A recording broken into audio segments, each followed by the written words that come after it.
Khem never expected this day to be so exhausting yet so revealing. From the moment he arrived with Jett at the assembly point, everything felt like a blur. The exercise under the morning sun, the tired laughter of villagers, and the endless energy of Jett made him realize how different their worlds were. He was smaller, quieter, and always unsure of himself, while Jett carried the kind of confidence that drew both friends and suspicions.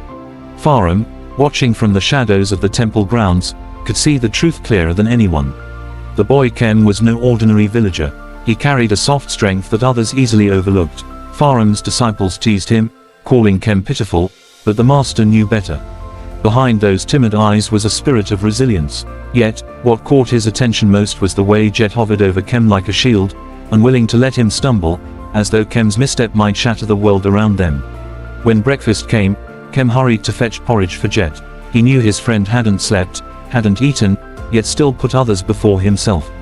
Watching Jett slumped on the table stirred something inside Khem, a quiet determination to ease even a little of Jett's burden. What others saw as simple kindness was, to him, repayment for the countless times Jett stood between him and danger. The temple restoration revealed another side of Khem. With a brush in hand, he painted memories of his family, the warmth of his mother, the innocence of childhood mornings. Each stroke carried pieces of his heart, though he said nothing of it. Farum noticed, as did Freyamai, but only Jett's watchful eyes from the rooftop told the full story. Jett never looked away for long, as though afraid Khem might vanish if he blinked. By midday, when villagers offered food wrapped in banana leaves, Khem's thoughts wandered home. The salty fried pork reminded him of meals his mother once prepared.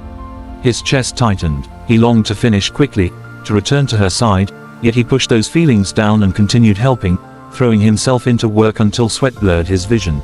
Farum observed quietly. The boy was trying to atone for something no one else understood, carrying guilt too heavy for his young shoulders. That guilt drove Khem from house to house, repairing, cleaning, digging, helping with anything he could. The villagers smiled at his eagerness, showering him with gifts he hadn't wanted to take. Bananas, snacks, little tokens of gratitude piled into his arms until he nearly collapsed under their weight. When he stumbled, both Jett and Chanwit rushed to his side. Jett scolded him, Chanwit steadied him, but Khem only laughed and brushed it off. Inside, though, he felt torn. Jett's voice was sharp, protective to the point of suffocation, while Chanwit's tone was calm, almost reassuring. For the first time, Khem wondered if it was possible for someone besides Jett to stand beside him. Farum, unseen, felt the shift too. He had lived long enough to know when bonds were tested, when new ties tried to weave into the old.